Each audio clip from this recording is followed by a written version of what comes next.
Hello guys, in today's video I'm gonna show you how to turn on sync contacts on your accounts on Discord. Easy and quick.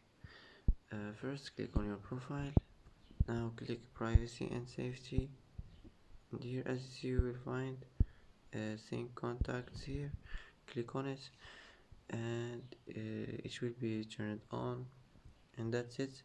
That's how to turn on sync contacts on your account on Discord. Easy and quick. And that's it for today. And that's it for today's video. If you like this video, don't forget to like and don't forget to subscribe. I hope this video is helpful for you, and thanks for watching until the end, and see you in the next video.